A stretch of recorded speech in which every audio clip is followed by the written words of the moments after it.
Ya, pasal 1 angka 15 dalam KUHP 20/2025 itu adalah definisi normatif yang diatur dalam undang-undang apa itu pra-peradilan. Nah, kalau kita baca pasal 1 angka 15 itu, pra-peradilan adalah kewenangan pengadilan negeri untuk memeriksa dan memutus keberatan yang diajukan tersangka atau keluarga tersangka, korban atau keluarga korban, pelapor atau advokat, atau pemberi bantuan hukum yang diberi kuasa untuk mewakili kepentingan hukum tersangka atau korban atas tindakan penyidik dalam melakukan penyidikan atau tindakan penuntut umum dalam melakukan penuntutan menurut cara yang diatur dalam undang-undang ini. Lalu kemudian definisi itu tidak bisa ditafsirkan secara luas. Artinya mekanisme pra-peradilan itu diatur di pasal 158 menjadi objeknya dan seterusnya, dan juga pasal 89, sehingga tidak bisa ada penafsiran lain daripada itu. Begitu. Baik, saudara, kami lanjutkan. Ya. Apakah tindakan penuntut umum yang menyusun kembali surat dakwaan dan melimpahkannya ke pengadilan negeri berdasarkan kewenangan atribusi undang-undang dapat dikualifikasikan sebagai upaya paksa ataukah murni tindakan administrasi penuntutan atau prosecutorial acts di bawah asas dominus litis? Ya, tindakan penuntut umum melakukan koreksi terhadap surat dakwaan itu dimungkinkan dalam suatu proses persidangan, dan itu merupakan bagian dari pelaksanaan dominus litis kejaksaan sebagai dalam tanda petik penguasa perkara atau pemilik perkara. Tindakan itu adalah tindakan yang menurut saya sesuai dengan ketentuan undang-undang. Kenapa? Izin yang mulia. Biasanya dalam konteks dakwaan itu dirubah atau direvisi, itu ada satu peristiwa hukum dulu. Kenapa dakwaan itu kemudian harus dirubah? Misalnya contoh yang mulia, dalam sebuah perkara dulu ada pasal 143 KUHP 881. Ketika dakwaan jaksa dinilai oleh hakim tidak disusun cermat, jelas dan lengkap dan diputus dalam putusan sela, maka jaksa sebagai penuntut umum berdasarkan pasal 75 ayat 4 diberikan kesempatan untuk melakukan revisi atau perbaikan terhadap dakwaan itu dengan kesempatan 1 kali. Lalu kemudian itu diperiksa kembali, sehingga tindakan dakwa atau tindakan penuntut umum melakukan revisi terhadap dakwaan itu ada ketentuan, tidak melanggar. Baik. Apakah tindakan penuntut umum yang melimpahkan kembali berkas perkara dengan dakwaan yang disempurnakan berdasarkan pasal 75 ayat 4 tadi itu dapat disamakan secara analogi dengan penghentian penuntutan jika tidak pernah ada surat ketetapan penghentian penuntutan atau SKP 2? Atas dasar apa tindakan pelimpahan perkara ditarik menjadi objek pra-peradilan? Baik, izin yang mulia menjelaskan bahwa tindakan penuntut umum melakukan perbaikan terhadap dakwaan berdasarkan pasal 75 ayat 4 KUHP itu tidak dalam konteks menghentikan penuntutan.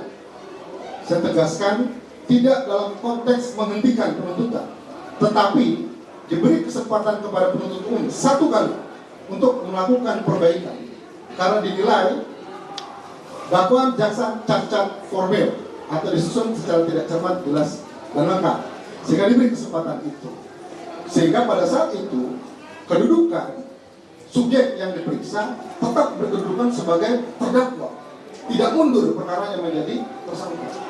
Demikian yang mulia. Baik, ahli, dilanjutkan. Ya. Jika tindakan pelimpahan perkara dan redaksional dakwaan bukan upaya paksa, bukan penghentian penuntutan, bagaimana menurut pendapat ahli dikaitkan dengan kompetensi absolut?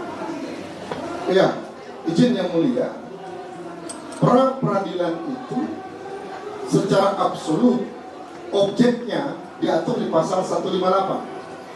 Salah satunya adalah upaya paksa. Junto pasal 89, penjelasan tentang upaya paksa, penetapan tidak sahnya tersangka, penggeledahan dan sebagainya. Nah, dalam pasal 89 tidak ada objek berupa pelimpahan perkara atau kedudukan terdakwa, sehingga jika yang dipersoalkan adalah perlimpahan perkara dan kedudukan terdakwa, secara absolut pengadilan pra-peradilan tidak berwenang mengadili perkara itu. Demikian.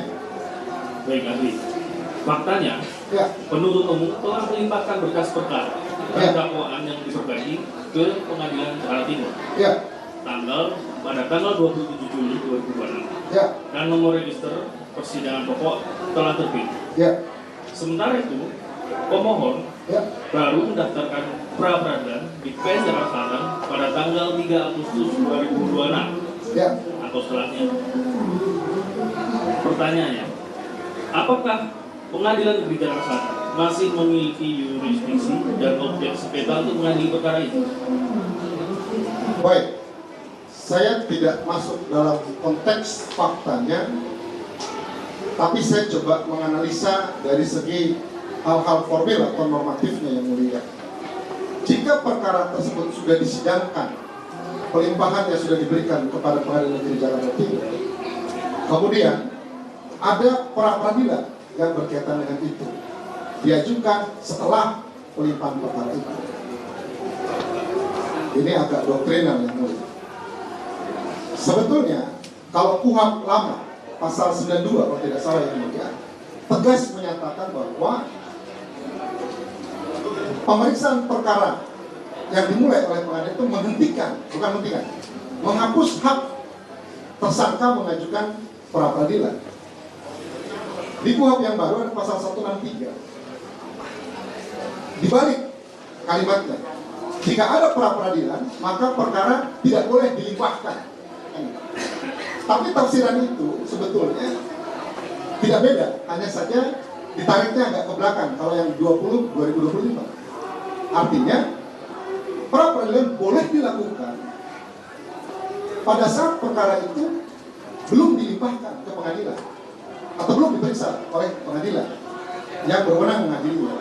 Sehingga, maaf yang mulia, jika ada itu, terbukti fakta itu, maka dengan tegas saya katakan Pengadilan Negeri Jakarta Selatan tidak berwenang untuk mengadili ini, karena berkas perkara sudah dilimpahkan di Pengadilan Negeri Jakarta Timur. Demikian. Ya. Apakah dibenarkan secara hukum acara pidana apabila dua institusi pengadilan, satu pra-peradilan dan satu perkara pokok, hakim perkara pokok, memeriksa subjek dan materi perkara yang sama secara bersamaan? Saya baik. Salah satu tujuan hukum Ustaz Makruh, keadilan, manfaat dan kepastian hukum. Jika terjadi hal itu, maka sepatutnya itu tidak terjadi kontradiksi atau terjadi dua pengadilan mengadili perkara yang sama, objek yang sama, sehingga itu tidak menjamin kepastian hukum. Sepatutnya itu yang perlu dianalisa. Demikian. Ya, saudara Ali. Ya. Apakah yang menjadi ratio legis di balik pasal 1 dan 3 ayat 1 Undang-Undang Nomor 20 Tahun 2025 yang mengatur bahwa pemeriksaan pokok perkara tidak dapat diselenggarakan selama pemeriksaan pra-peradilan belum selesai? Baik, yang saya jelaskan tadi yang mulia penegasan bahwa 163 ini sama dengan pasal 92 kalau tidak salah dalam KUHP yang lama, 881. Hanya saja KUHP lama menyatakan kewenangan pra-peradilan gugur ketika perkara dilimpahkan ke pengadilan yang berwenang. Tetapi 163 kalimatnya dibalik. Pra-peradilan boleh dilakukan sebelum perkara itu dilimpahkan. Bahkan menghentikan untuk sementara pemeriksaan perkara yang dilimpahkan jika ada pra-peradilan. Sebetulnya punya definisi yang sama dan tafsir yang sama ketika dilaksanakan. Pada prinsipnya, kewenangan itu menjadi gugur ketika perkara memang sudah dilimpahkan ke pengadilan yang memeriksa pokok perkara. Demikian.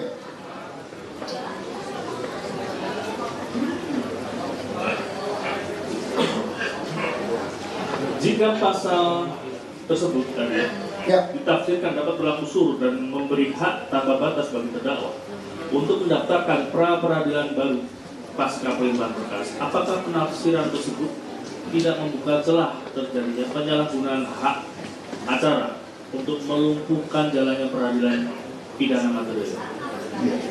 Baik, izin yang mulia. Saya berpendapat bahwa dalam sebuah penegakan hukum harus ada aturan main, namanya kepastian hukum. Jika memang pra-peradilan itu dilakukan berulang-ulang misalnya, lalu tidak ada kepastian hukum di sana, maka sepatutnya itu harus dipertimbangkan permohonan pra-peradilan itu, menurut saya.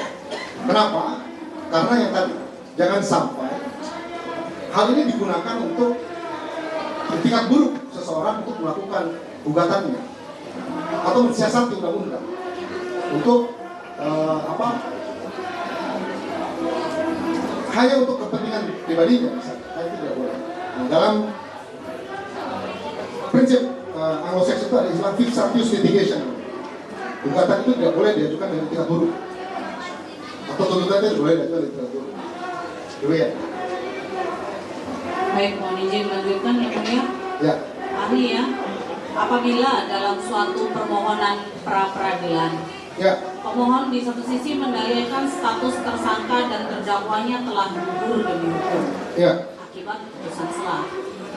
Namun di sisi lain, pemohon menggunakan forum pra-peradilan untuk membatalkan surat pelimpahan perkara yang dialamatkan kepada dirinya. Ya. Apakah konstruksi permohonan demikian mengalami kontradiksi logika hukum?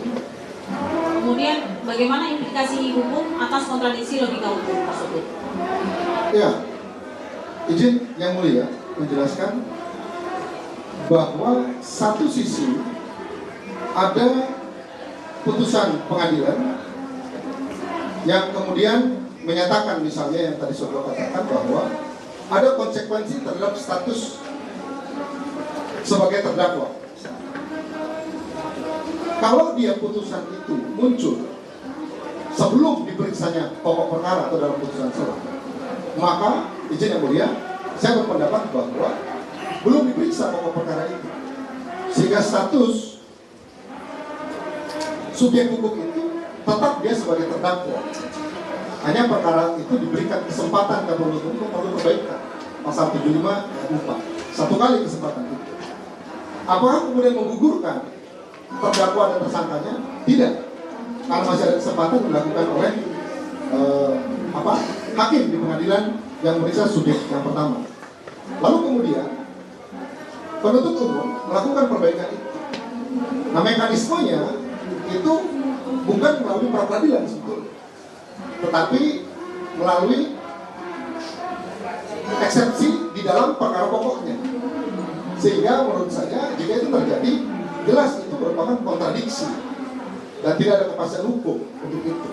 Sehingga di sini harus tegas, harus diperiksa bahwa apakah ini menjadi salah satu objek pra-peradilan atau tidak. Nah, ini tergantung yang mulia dalam memutus perkaranya. Menurut saya itu kontradiksi. Demikian. Ahli ya, berdasarkan prinsip hukum acara pidana, analogi pasal 156 ayat 1 KUHP lama atau pasal 206 ayat 1 KUHP baru, Ya. junto pasal 134 HIR atau pasal 162 LBG, Ya. apakah hakim pra-peradilan karena jabatannya wajib memeriksa dan memutus terlebih dahulu keberatan mengenai kewenangan mengadili sebelum melangkah ke pemeriksaan pokok permohonan? Baik kompetensi absolut yang terkait dengan kompetensi absolut. Ya, baik. Izin yang mulia, dalam persidangan pra-peradilan itu memang secara umum tidak ada putusan selah. Sehingga jika ada eksepsi yang berkaitan dengan kompetensi pengadilan, baik secara absolut maupun relatif, maka itu masuk di dalam pemeriksaan pokok pra-peradilan yang sudah katakan tadi.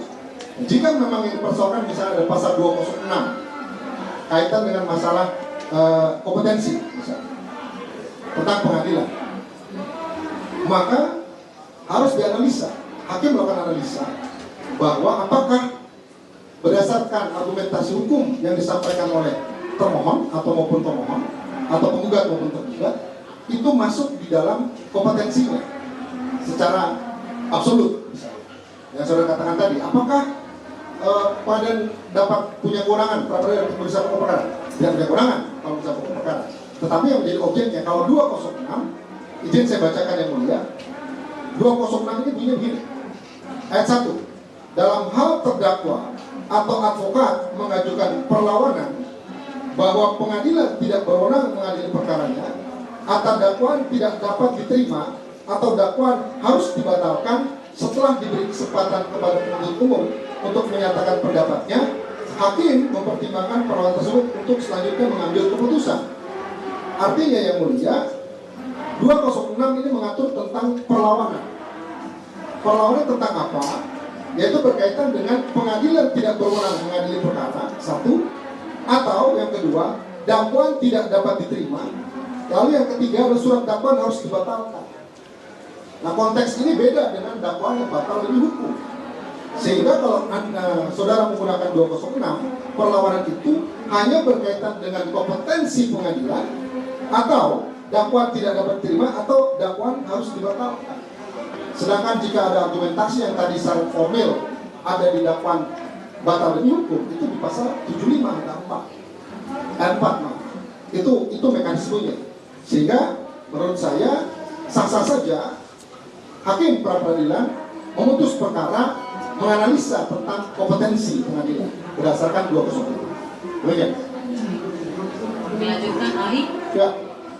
Apakah putusan sela yang menyatakan surat dakwaan batal demi hukum karena cacat redaksional formil merupakan putusan yang memeriksa materi pembuktian mengenai terbukti atau tidaknya perbuatan pidana dan kesalahan terdakwa? Sejauh. Baik. Putusan sela di dalam konteks hukum acara pidana itu adalah putusan yang dikeluarkan artinya di sela-sela perkara, namanya putusan sela. Pada saat putusan sela itu muncul, itu karena akibat adanya eksepsi yang berkaitan dengan kompetensi biasanya, baik relatif maupun absolut. Nah, di dalam hukum pidana ada namanya eksepsi yang berkaitan dengan dakwaan tidak dibuat secara cermat, jelas, dan lengkap. Dulu waktu zaman kuliah S1 ada istilah CJL, cermat, jelas, lengkap. Dulu ada pasal 143, 881. Kalau dakwaan jaksa dibuat secara tidak cermat, jelas, dan lengkap, maka dakwaan dinyatakan batal demi hukum. Nah, eksepsinya itu. Kalau eksepsinya bunyinya seperti itu, ada kesalahan yang bersifat formil di dalam dakwaan itu, maka dakwaan itu hanya diperiksa secara formilnya saja. Sekarang pasal 75. Artinya, putusan sela itu belum memeriksa pokok perkara yang membuktikan apakah terdakwa bersalah atau tidak bersalah. Sehingga menurut saya, berdasarkan uraian tadi, maka saya nyatakan pengadilan pengadilan yang mengeluarkan putusan sela hanya memeriksa hal-hal formil dakwaan saja, belum memeriksa sah, salah atau tidaknya terdakwa atau terbukti atau tidak terdakwa melakukan kesalahan. Demikian. Baik.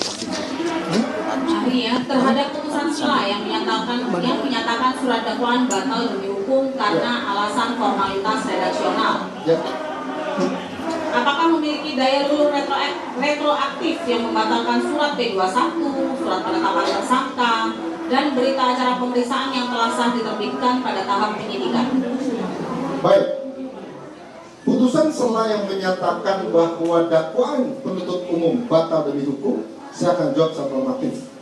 Pasal 75 ayat 4 KUHP 20/2025 secara tegas menyatakan, izin saya bacakan yang mulia. Dalam hal surat dakwaan batal demi hukum, sebagaimana dimaksud dalam ayat 3, hakim memberi kesempatan 1 kali kepada penuntut umum untuk memperbaiki dan mengajukan kembali surat dakwaan kepada pengadilan negeri. Yang direvisi adalah surat dakwaannya, bukan berkas perkara menyeluruh yang retroaktif itu. Dan itu 1 kali kesempatan itu diberikan kepada penuntut umum untuk melakukan revisi atau perbaikan dakwaan itu. Sehingga sebetulnya jika dikaji itu tidak membatalkan proses sebelum dakwaan itu muncul, karena yang menjadi objek revisi adalah dakwaan. Demikian. Ahli ya, ketika hakim pengadilan negeri menyatakan surat dakwaan batal demi hukum Ya. dan memerintahkan berkas perkara dikembalikan kepada penuntut umum. Ya. Secara doktriner hukum acara pidana, bagaimanakah status hukum subjek perkara? Apakah statusnya kembali secara otomatis menjadi tersangka yang sah, ataukah bebas murni dan penyidikan gugur demi hukum? Ya, jelas status subjek hukum di dalam dakwaan yang dikembalikan tadi, direvisi tadi, dia statusnya sebagai terdakwa, tidak menggugurkan proses tersangka atau kemudian dibebaskan, tidak, karena masih dalam bentuk revisi formil terhadap dakwaan itu. Sehingga menurut saya status hukum subjek hukum adalah terdakwa, karena perkara sudah diperiksa di pengadilan, objek perkara. Ahli ya, pasal 75 ayat 4 KUHP baru secara eksplisit menyatakan bahwa hakim memberikan kesempatan 1 kali kepada penuntut umum untuk memperbaiki dan mengajukan kembali surat dakwaan yang batal demi hukum. Ya. Apakah pasal ini hanya berlaku untuk pembatalan ex officio sebagaimana diklaim pemohon, ataukah merupakan mandat undang-undang yang timbul otomatis demi hukum dan berlaku umum terhadap dakwaan yang dinyatakan batal demi hukum? 75 ayat 4 itu mandat undang-undang yang diberikan kepada penuntut umum jika dakwaan dinyatakan batal demi hukum, maka diberikan kesempatan untuk revisi 1 kali. Tegas itu dikatakan, secara normatif. Demikian. Baik, jika pasal 75 ayat 4 tidak mengatur format redaksional tertentu, apakah keabsahan pemberian kesempatan tersebut mutlak harus dicantumkan dalam diktum amar putusan, ataukah sah dan mengikat secara hukum apabila telah termuat dalam pertimbangan hukum maupun dinyatakan oleh majelis hakim secara terbuka di muka persidangan?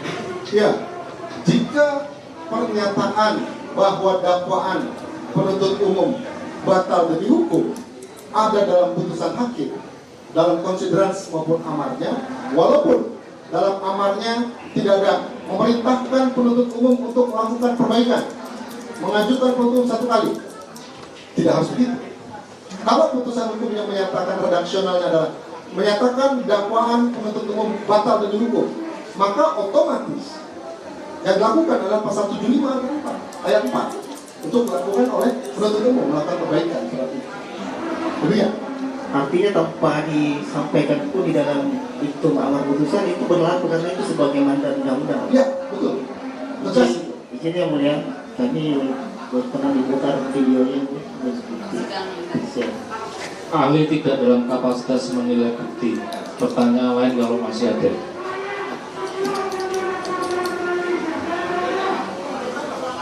Dalam pasal 206 ayat 4 KUHP baru tercantum frasa dalam hal penuntut umum tidak menerima putusan selah, penuntut umum dapat mengajukan perlawanan kepada pengadilan tinggi. Mohon ahli jelaskan makna gramatikal dan yuridis kata dapat, apakah bermakna kewajiban imperatif atau hak fakultatif yang bersifat opsional? Baik, sebelum saya jawab itu, saya menegaskan yang mulia. Pasal 206 ayat 4 itu memang penuntut umum dapat mengajukan perlawanan terhadap putusan sebagaimana dimaksud pada ayat 2 kepada pengadilan tinggi melalui pengadilan negeri yang bersangkutan. Artinya penuntut umum boleh mengajukan perlawanan. Terhadap apa penuntut umum itu perlawanan? Kata dapat itu artinya bisa dilakukan, bisa tidak. Tetapi ada putusan MK dapat itu adalah sifatnya wajib untuk dilakukan. Tetapi saya berpendapat bahwa izin yang mulia 206 pasal 4 ini tidak bisa dilepas dengan pasal sebelumnya. Kapan penuntut umum dapat melakukan perlawanan? Ketika pengadilan tidak berwenang mengadili, ada kompetensi pengadilan. Kedua, dakwaan tidak dapat diterima. Ketiga, dakwaan harus dibatalkan atau dakwaan dibatalkan. Nah, ini dilakukan jika terjadi dalam putusan selah itu, maka penuntut umum mengajukan perlawanan kepada tinggi. 206 ayat 1 tidak mengatur tentang dakwaan batal demi hukum. Dakwaan batal demi hukum diatur di pasal 75. Sehingga menurut pendapat saya, izin yang mulia saya tambahkan, bahwa kalau alasannya berkaitan dengan kewenangan pengadilan, dakwaan tidak dapat diterima atau dakwaan harus dibatalkan, maka dapat penuntut umum mengajukan perlawanan ke pengadilan tinggi. Tetapi kalau batal demi hukum, itu pasal 75 ya. Ya. Apakah tindakan penuntut umum yang memilih memperbaiki dakwaan demi efisiensi dan peradilan cepat dapat dikualifikasikan sebagai penyelundupan hukum atau error in procedure? Tindakan penuntut umum memperbaiki itu bukan tindakan penyelundupan hukum. Justru itu tindakan melakukan perbuatan sesuai dengan hukum, yaitu ada dasar hukumnya. Pasal 75 ayat 4. Karena itu perintah undang-undang, mandatori undang-undang yang memerintahkan. Demikian.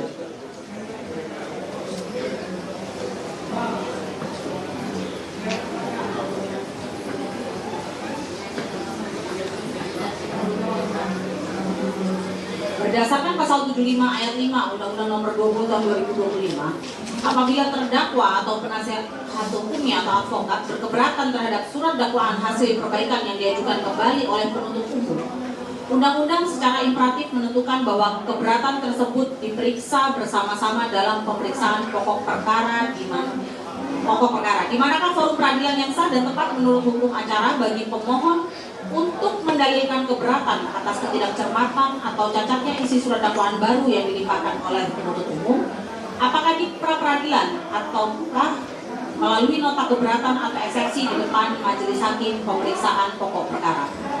Baik, pasal 75 ayat 5 saya bacakan yang mulia. Dalam hal surat dakwaan sebagaimana dimaksud pada ayat 4, artinya sudah diperbaiki, dapat dimasukkan.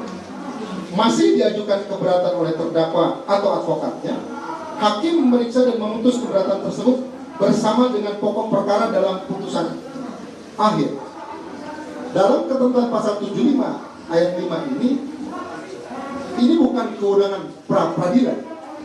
Jika penuntut umum sudah memperbaiki dakwaannya, lalu dakwaan diperiksa oleh pengadilan pokok perkara, maka ada keberatan terhadap itu, baik dalam bentuk eksepsi maupun apapun namanya, itu diajukan di pengadilan yang memeriksa pokok perkara, bukan hakim pra-peradilan.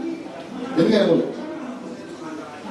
Jika undang-undang secara sistematis telah menyediakan mekanisme tersendiri pada pasal 75 ayat 5 KUHP baru di sidang pokok perkara, apakah tindakan hakim pra-peradilan karena permohonan pemohon kemudian menilai dan menguji keabsahan pelimpahan surat dakwaan baru merupakan tindakan melampaui kewenangan absolut dan pelanggaran terhadap norma nomor 4 tahun 2016? Ya, izin yang mulia menegaskan bahwa hakim memang tidak bisa menolak perkara, itu prinsipnya. Dia harus memeriksa perkara. Tetapi dalam memeriksa perkara, hakim juga harus menilai fakta-fakta yang muncul di dalam persidangan. Nah, kalau misalnya fakta yang saudara sampaikan tadi bahwa ada kewenangan absolut yang bukan merupakan kewenangan pengadilan, maka pengadilan pra-peradilan sepatutnya menolak itu. Demikian. Ini boleh kami lanjutkan? Ya. Saudara ahli, dalam doktrin hukum acara pidana, pembatalan produk hukum mengenal dua terminologi fundamental, yaitu dapat dibatalkan atau fairly voidable yang bersumber dari cacat formalitas luar dan memerlukan putusan hakim atau presumptio istae causa, serta batal demi hukum van rehuit nitic void ab initio akibat tidak terpenuhinya syarat esensial atau material imperatif undang-undang sehingga dianggap tidak pernah ada sejak awal. Mohon ahli jelaskan perbedaan mendasar akibat hukum dari kedua terminologi tersebut terhadap eksistensi suatu produk hukum acara. Ya, baik yang mulia. Kata dapat dibatalkan dan batal demi hukum itu biasanya muncul dalam konteks hukum perdata yang saya pahami. Misalnya dianggap satu perjanjian itu dikatakan dia dapat dibatalkan jika dia tidak memenuhi syarat subjektif berdasarkan pasal 1320 BW atau KUH perdata, yaitu Yang melakukan perjanjian harus cakap dan ada yang kata sepakat. Jika itu tidak terpenuhi, maka perjanjian dapat dibatalkan. Yang kedua, kapan konsekuensinya batal demi hukum? Ketika tidak memenuhi dua syarat objektif, yaitu hal yang diperjanjikan dan kausa yang halal dalam perjanjian itu. Konsekuensi hukumnya, maka perjanjian itu dikatakan batal demi hukum, atau dikatakan perjanjian itu tidak pernah ada sama sekali. Nah, terminologi ini sebetulnya, izin yang mulia, ini pendapat saya, tidak bisa ditarik menjadi penafsiran dapat dibatalkan dan batal demi hukum dalam konteks hukum acara pidana. Kenapa? Karena integrated criminal justice system itu sekarang kita punya aturan baru, UHAP 2025. Karena definisi dapat dibatalkan itu bervariasi. Basicnya adalah dakwaan. Bahkan tadi 206 itu ada 3 kondisi. Tidak memenuhi kompetensi pengadilan, dapat dibatalkan. Gitu kan? Bahkan tadi dikatakan bahwa batal demi hukum tidak ada di pasal 206, ada di pasal 75. Artinya ketika dakwaan jaksa disusun tidak secara cermat, jelas dan lengkap, maka dakwaan dinyatakan batal demi hukum. Apa konsekuensi hukumnya? Pasal 75 ayat 4. Diberikan kesempatan kepada penuntut umum untuk melakukan perbaikan 1 kali. Lakukan perbaikan itu. Nah, konsekuensi itu menurut pendapat saya yang saya tahu. Demikian.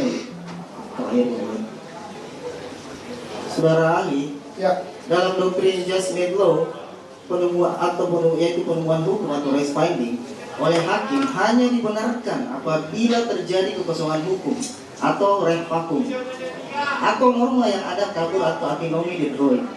Ketika Undang-Undang Nomor 20 Tahun 2025 telah mengatur secara tegas jalur perbaikan, yaitu pasal 75 ayat 4 dan juga jalur perlawanan di pasal 206 tadi.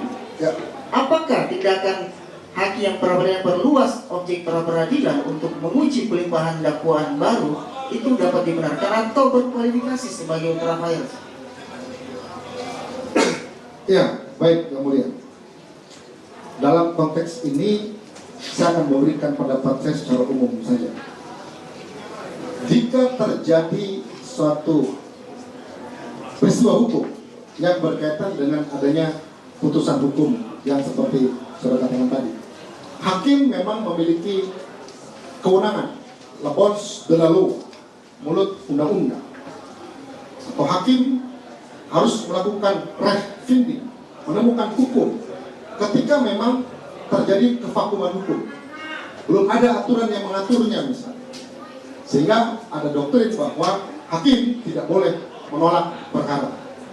Tapi kalau dalam suatu penafsiran hukum, dalam satu pemeriksaan perkara, dasar hukumnya sudah jelas, aturan hukumnya sudah clear, memori facto lectingnya pun jelas, hakim tidak boleh di luar koridor itu, sehingga pre-finding itu pun dibatasi ketika hakim memang tidak ada aturan yang mengatur, maka berdasarkan norma tadi hakim boleh melakukan itu.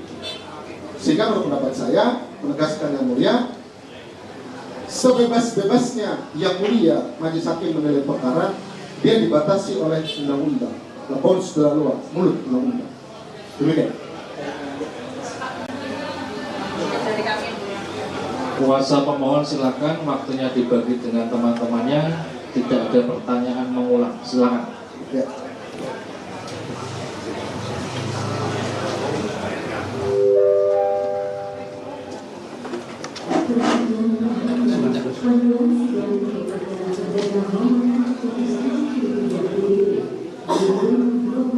Oke, baik, saudara ahli. Siap. Kalau begitu apa yang pemahaman ahli mengenai batal demi hukum sebagaimana yang diucapkan oleh hakim dalam perkara pidana itu, pemahaman ahli apa? Batal demi hukum apa artinya? Ada yang mengatakan itu sama dengan null and void. Ya. Ada dalam bahasa Inggris dikatakan never existed, artinya sama sekali dianggap tidak pernah ada. Ya. Kalau menurut ahli apa? Baik. Pemahaman. Izin yang mulia, pemahaman saya penegasan yang mulia berdasarkan uraian saya tadi. Kalau dulu ada pasal 143 KUHP, sekarang di pasal 75, jika dalam peradilan pidana ada dakwaan yang dinyatakan batal demi hukum, artinya dakwaan itu tidak disusun secara cermat, jelas, dan lengkap, sehingga konsekuensi hukumnya itu menggunakan, kalau yang baru pasal 75 ayat 4, diberikan kesempatan bagi penuntut umum untuk melakukan revisi atau perbaikan sebanyak 1 kali. Demikian. Saudara ahli tentu mengenal ya ahli hukum yang bernama Yahya Harahap ya. Ya. Oke. Beliau mengatakan menyamakannya dengan null and void, artinya dianggap sama sekali tidak ada. Saudara ahli setuju dengan pendapat itu? Ya, izin menegaskan yang mulia, null and void bahkan itu universal. New York Convention pun mengatur itu. Saya Assalamualaikum warahmatullahi wabarakatuh. Selamat pagi, salam sejahtera bagi kita semua. Saya berpendapat bahwa satu sisi saya sependapat dengan pendapat daerah, tapi saya tambahkan kaitan dengan masalah pidana, saya berpendapat berbeda. Kenapa? Karena konsekuensi batal demi hukumnya sebuah dakwaan, apalagi dikeluarkan dalam putusan selah, khususnya dalam putusan selah, maka diberi kesempatan kepada penuntut umum untuk melakukan perbaikan. Itu normatifnya. Jadi saudara tidak sependapat kalau null and void tidak sependapat. Null and void saudara tidak sependapat. Saya sependapat sebagian. Tidak semuanya, karena mekanismenya lain. Null and void yang artinya dianggap tidak pernah ada. Saudara tidak sependapat dengan pendapat itu. Kalau dalam terminologi hukum pidana, saya tidak sependapat dengan itu. Oke, baik. Oke, kemudian juga dikenal dalam praktek hukum pidana itu dan khususnya dalam perkara ini adalah berkas dikembalikan. Ya. Maknanya gimana itu berkas dikembalikan? Kan mengapa harus dikembalikan jika hanya untuk memperbaiki redaksinya saja misalnya? Mengapa berkasnya dikembalikan? Itu makna konsekuensi hukumnya bagaimana? Oke. Berkas dikembalikan. Berkas dikembalikan dalam konteks penyidikan dan penuntutan itu dua hal yang berbeda. Izin yang mulia, yang saudara maksudkan yang mana? Berkas dalam penuntutan atau berkas dalam penyidikan? Tidak begitu jelas dijelaskan dalam putusan itu. Ya. Majelis hakim hanya menyebutkan berkas dikembalikan kepada penuntut umum. Itu maknanya apa? Baik. Artinya saya menilai ini dalam proses penuntutan. Izin yang mulia, pasal 75 ayat 1, penuntut umum melimpahkan perkara ke pengadilan negeri dengan permintaan agar mengadili perkara tersebut disertai dengan dakwaan dalam jangka waktu paling lama 14 hari. Ayat 2, penuntut umum membuat surat dakwaan yang berisi A. Tanggal, pendatangan dan sebagainya, B. Uraian secara cermat, jelas dan lengkap mengenai tindak pidana, C. Pasal undang-undang yang dilanggar, D. Tanda tangan penuntut umum. Ayat 3, surat dakwaan yang tidak memenuhi ketentuan sesuai dimaksud pada ayat 2 huruf B batal demi hukum. Huruf B artinya uraian secara cermat, jelas dan lengkap mengenai tindak pidana. Ayat 4, dalam hal surat dakwaan batal demi hukum sebagaimana dimaksud pada ayat 3, hakim memberi kesempatan 1 kali kepada penuntut umum untuk memperbaiki dan mengajukan kembali surat dakwaan kepada pengadilan negeri. Pengembalian berkas dalam proses penuntutan itu, saya menafsirkan bahwa berkas itu adalah surat dakwaan yang tidak memenuhi ketentuan pasal 75 ayat 2 huruf B, sehingga dikembalikan kepada penuntut umum untuk dilakukan revisi, bukan seluruh berkas pemeriksaan perkara. Demikian dulu.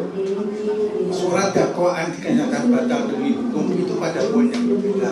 Pada poin yang berbeda lagi ada perintah mengembalikan berkas perkara kepada penuntut umum. Saya tidak bertanya lagi soal itu, saya sudah tangkap jawaban saudara ahli. Ya. Sekarang surat dakwaan batal demi hukum. Ya. Terus kemudian itu dikembalikan kepada penuntut umum bukan? Ya, ini iya dan tidak. Jawaban yang iya kan? Ya. Terus status terdakwa itu apa? kan sudah tidak ada lagi surat dakwaannya. Status terdakwa menjadi apa? Ya. Surat dakwaan tidak ada, berkas tidak ada di pengadilan. Status terdakwa menjadi apa? Saya jawab. Ya. Berkas dikembalikan atau dakwaan dikembalikan kepada penuntut umum, walaupun hakim menganggap bahwa itu batal demi hukum, bukan berarti berkas itu tidak ada. Dikembalikan. Pertanyaan kami, berkas kan dikembalikan. Tidak ada kata-kata sebagian berkas dikembalikan, juga tidak ada. Berkas dikembalikan. Ya. Dalam putusan jelas tegas dituliskan berkas dikembalikan. Tidak sebagian, tidak hanya surat dakwaan, tapi seluruh berkas dikembalikan. Ya. Bagaimana statusnya terdakwa? Kan di persidangan tidak ada berkas dan tidak ada surat dakwaan lagi karena sudah dikembalikan kepada penuntut umum. Itu apa nasibnya? Bagaimana? Ya, baik. Izin, ini pendapat saya yang mulia berdasarkan ketentuan 75. Ya. Berkas dikembalikan. Apakah hakim menilai berkas itu adalah berkas keseluruhan? Belum tentu. Dimungkinkan saja berkas yang dimaksud adalah dakwaannya saja untuk diperbaiki. Karena pasal 75 itu hanya mengatur tentang pengembalian dakwaan. Kalau dalam suatu putusan atau tulisan berkas, maka saya menafsirkan berkas itu adalah dakwaan. Karena menyatakan dakwaan batal demi hukum. Sehingga dakwaan batal demi hukum yang tadi tidak memenuhi pasal 75 ayat 0 B. Sehingga dikembalikan. Oke, baik. Sudah kami tangkap pendapat kami kan tidak berdebat di sini, kami bertanya. Oke, saudara tadi juga menerangkan tentang apa pasal 75 ayat 4 ya. Kewenangan penuntut umum untuk memperbaiki dakwaan itu diperoleh dari kesempatan yang diberikan oleh hakim atau oleh undang-undang. Izin yang mulia, pasal 75 ayat 4 itu mengatur tentang pengembalian berkas kepada saudari, maaf pertanyaannya saya sederhana. Iya dan tidak. Oke. Diberikan kepada oleh siapa? Diberikan kesempatan itu oleh hakim atau oleh undang-undang? Pertanyaannya dua di antara itu aja. Menurut kalian yang mana? Karena diatur pasal 75 ayat 4, maka itu adalah perintah undang-undang. Perintah undang-undang menurut saudara. Ya. Baik.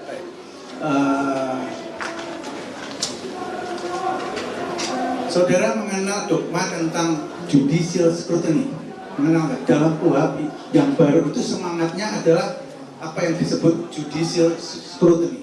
Saudara ahli mengenal mengenai dogma ini? Oke. Saya sekilas yang saya tahu lebih restoratif, lebih mengedepankan keadilan restoratif, lebih humanis, rehabilitatif dan sebagainya. Oke, baik. Menurut ahli, ya. Ini tidak menilai fakta ya, menilai tentang pendapat ahli aja. Ya. Mana yang menurut KUHP itu mempunyai prioritas? Pemeriksaan terhadap pra-peradilan atau terhadap pokok perkara. Tidak usah digantungkan pada fakta yang lain ya. Menurut ahli, mana yang punya prioritas? Itu aja. Jadi jawabannya adalah keberatan yang mulia. Sudah, biarkan ahli yang menjawab. Silakan ahli. Baik, saya tidak bisa menjawab mana yang prioritas antara pra-peradilan dengan peristiwa pengadilan pokok karena dua-duanya punya fungsi yang berbeda. Dan izin yang mulia, pada posisi yang berbeda ada aturan mainnya. Contoh yang tadi, saya paham kalau ada pra-peradilan maka perkara ditunda, tidak bisa dilanjutkan. Tapi bukan dalam arti bahwa pra-peradilan itu mendapat hak prioritas untuk itu. Tetapi kalau perkara sudah dijalankan, ya kan 1 dan 3, maka pra-peradilan itu tidak menjadi prioritas. Artinya prioritasnya ada di pemeriksaan dakwaan. Sama dengan pasal 75 ayat 5.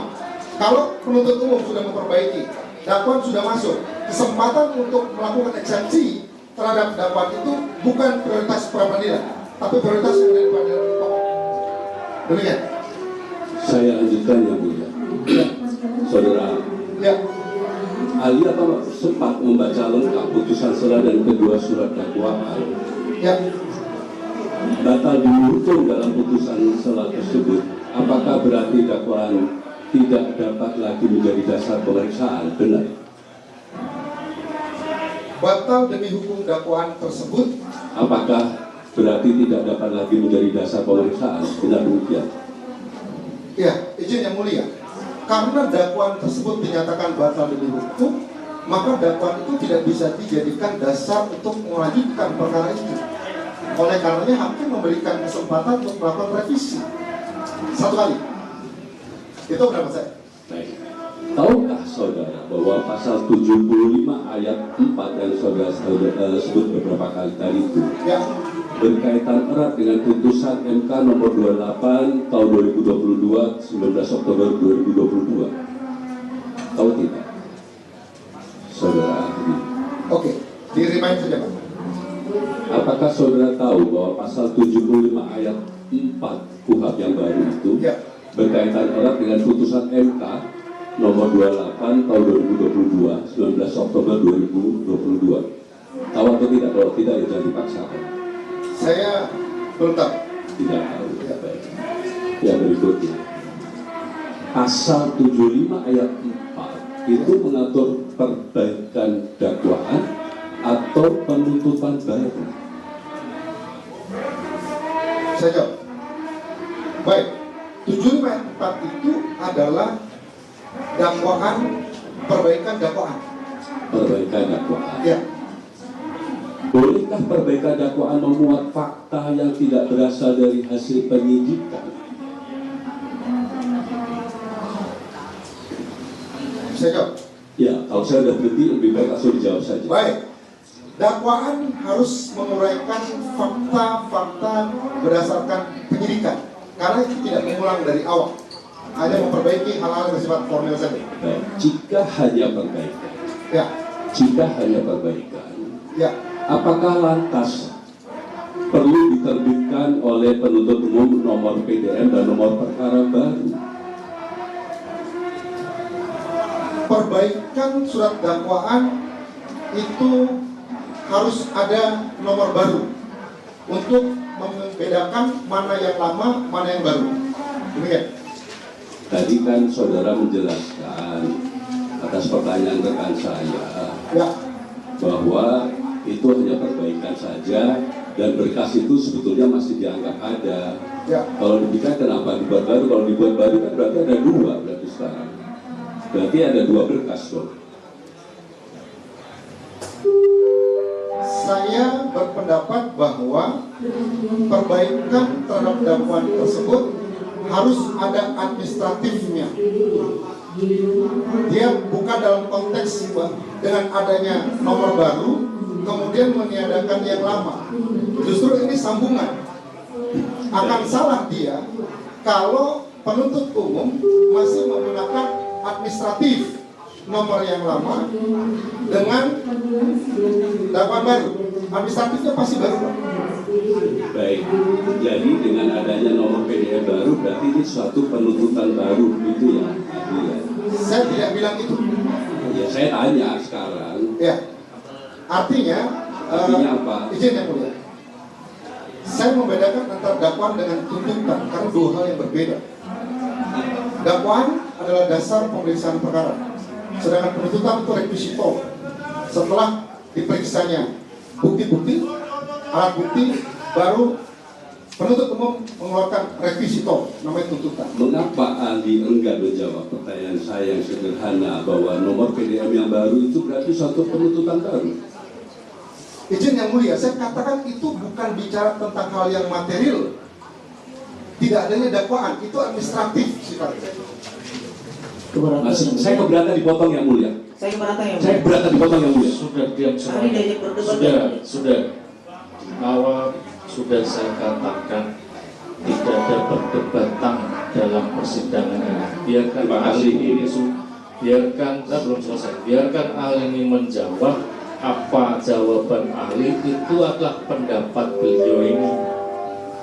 Jadi yang sana tanya sini nggak usah motong, nanti mengacaukan pencatatan. Kalau masih mau berdebat, sidang saya tutup, silakan keluar. Silakan lanjut pemohon. Terima kasih yang mulia. Ahli, apakah dominus litis membolehkan seorang penuntut umum bertindak tanpa dasar kewenangan tertulis? Apakah dominus litis membolehkan penuntut umum bertindak tanpa dasar kewenangan tertulis dalam satu peraturan perundang-undangan? Baik, tidak boleh. Tidak boleh. Ya, Sudah ya, jawabannya itu saja, tidak boleh gitu ya. tidak boleh. Walaupun dia dominus litis. Oke, nanti biar kami yang mengembangkan. Ya. Apakah penghentian penuntutan hanya ada jika dombanya diberi judul SKP 2? Dalam administrasi penuntutan hanya SKP 2. Sebutkan pasalnya. Ada, izin yang mulia, saya tidak bisa sebutkan pasalnya, mohon maaf, agak lupa karena ada aturan jumlah komisi penuntutan diatur di peraturan Jaksa Agung itu. Setahu saya itu. Apakah pasal 163 ayat 1 huruf E? Ya. Mungkin silakan dibuka. Pasal 163 ayat 1 huruf E membolehkan pokok perkara diperiksa ketika peradilan belum selesai disidangkan. 163 ayat 1E. Selama pemeriksaan sebagai dimaksud dalam huruf C belum selesai, pemeriksaan pokok perkara di pengadilan tidak dapat diselenggarakan. Jadi pertanyaan saya, Ya, apa jawabannya? jika proses peradilan itu masih dalam proses atau belum selesai, maka perkara pokok belum bisa dipersidangkan. Tidak boleh menggunakan nomenklatur dari pasal, tidak boleh. Tidak boleh. Baik, terima kasih. Jika pemeriksaan pokok perkara dilaksanakan dengan suatu panggilan serupa ini, ya, ini anggap di suatu perkara yang lain gitu ya. Ya, Tanggal surat panggilan sidang pertama pokok perkara itu 10 Agustus. ya, Diserahkan kepada terdakwa yang baru waktu itu disebut sebagai terdakwa baru, ya, 12 Agustus atau bertepatan dengan hari pertama sidang pra-peradilan. ya. Masih kebayang ya? Untuk sidang 1 hari kemudian, 13 Agustus, apa pendapat ahli dengan proses penuntutan pokok perkara yang baru serupa itu? Baik, saya berpendapat. Ya. Saya tegas menyatakan tadi bahwa kalau ternyata sudah dimulai proses pemeriksaan pokok, sepatutnya pra-peradilan tidak bisa jalan. Baik, kemudian dapatkah diskresi? Tadi saudara ada menyebutkan diskresi gitu kan, menciptakan kewenangan yang tidak diberikan undang-undang dalam hukum acara pidana. Diskresi. Hakim melakukan pedoman hukum ketika terjadi kevakuman hukum. Kalau ada aturan yang tegas mengatur aturan lainnya, hakim harus tunduk pada aturan hukum yang tertulis itu. Paham? Kalau tidak tegas, Hakim boleh melakukan hakim. boleh. Baik, terima kasih. Karena saya khusus bertanya, ini pertanyaan khusus pasal 15 angka 1 ya. Ya, Tolong dicermati. Pasal 1 angka 15 ya. Nah, pasal 1 angka 15 bukan pasal 15 angka 1 merupakan norma undang-undang yang mengikat. Setuju? izin. Oke, betul. Setuju ya? Setuju.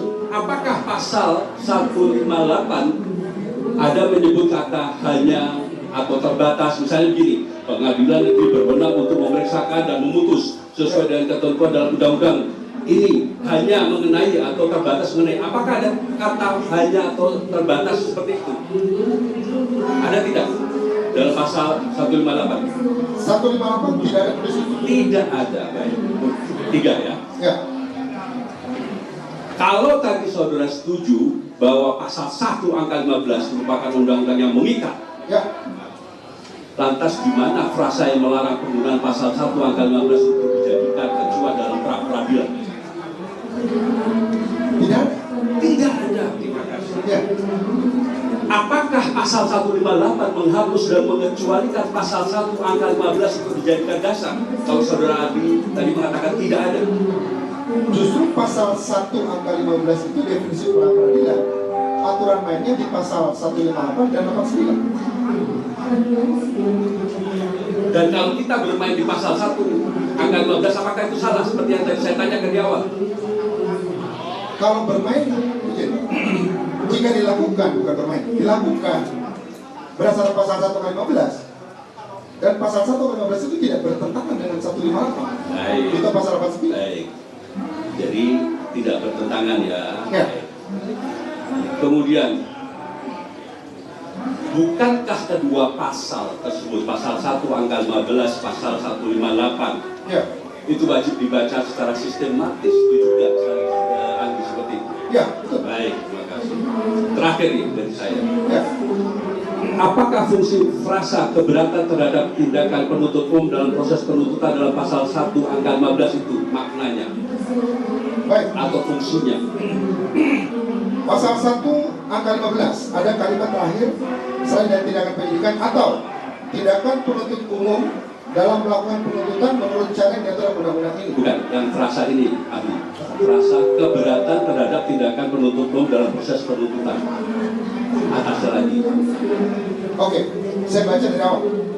Pra peradilan adalah kewenangan pengadilan negeri untuk memeriksa dan memutus perkara, memutus keberatan yang diajukan tersangka atau keluarga tersangka, korban atau keluarga korban, pelapor atau advokat atau pemberi bantuan hukum yang diberi kuasa untuk mewakili penegak hukum tersangka atau korban atas tindakan penyidik dalam melakukan penyidikan atau tindakan penuntut umum dalam melakukan penuntutan menurut cara yang diatur dalam undang-undang ini.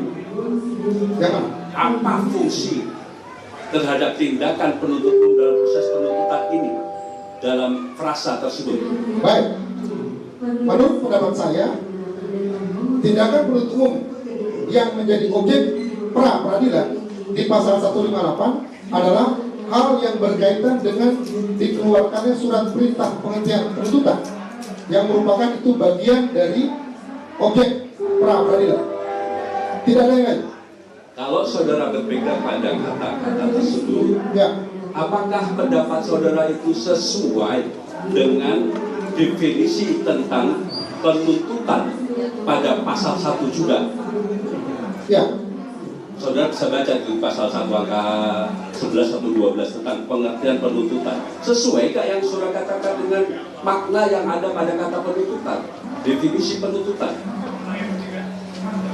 Sudah. Saya bacakan dulu definisi penuntutan. Ya. Penuntutan adalah pasal 1 ayat 11. Tindakan penuntut umum untuk melimpahkan perkara pidana ke pengadilan negeri yang berwenang untuk diperiksa dan diputus oleh hakim di sidang pengadilan. Ya.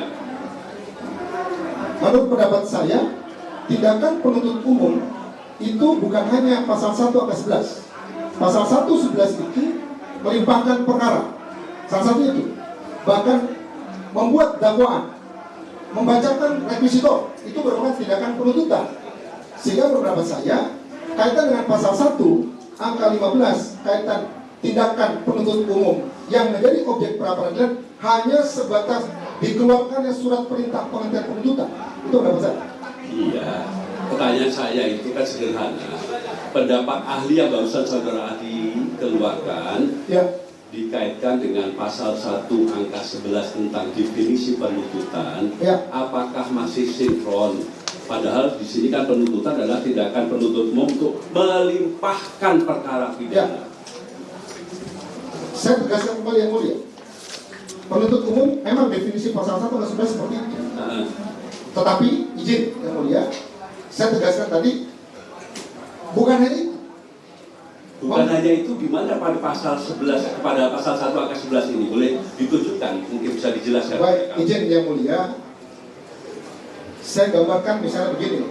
Bukan di pasalnya, maaf. Pasal di pasalnya saja, di pasalnya saja. Salah satu contoh, pasal 158 ayat 2 dikatakan di sini bahwa izin yang mulia, 158 huruf B, sah atau tidaknya penghentian penyidikan atau penghentian penuntutan. Ada tindakan yang dilakukan oleh penuntut untuk menghentikan tuntutan. Bahkan tadi misalnya pasal 75 merevisi dakwaan, kan itu tindakan penuntutan. Baik. Boleh saya tanya terakhir tentang yang ini yang terakhir saja. Sah tidaknya penghentian penuntutan saudara ahli dengan angka 11, yaitu untuk melimpahkan perkara pidana, itu sama atau berbeda maknanya? Jelas itu berbeda. Jelas berbeda, cukup ya bulan. Terima kasih. Saya mau bertanya, tindakan penyidik dalam melakukan penyidikan itu apa yang dimaksud? Tindakan penyidik dalam melakukan penyidikan. Penyidikan adalah serangkaian tindakan penyidik diatur dalam undang-undang, membuat terang perbuatan pidana, mengumpulkan alat bukti, dan berdasarkan dua alat bukti menentukan siapa tersangkanya. Iya. Tapi kalau tindakan penuntut umum dalam melakukan penuntutan apa? Tindakan penuntut umum melakukan tuntutan. Iya. Dari definisi 1 pasal 1 ayat 11 dari menerima berkas perkara. Lalu penyidik itu koordinasi dan penuntutan dimulai dari surat perintah dimulai penyidikan SPDP. Lalu ada P19. Lalu sampai dengan P21. Sehingga ketika P21 saya tidak bicara pra penuntutan ya. Melakukan tindakan. Kita skos dulu, ada adan sebelum skos.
Kantor itu wis dikipil. Pikir.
Skor dicabut, dibuka kembali. Silakan. Terima kasih. Ya.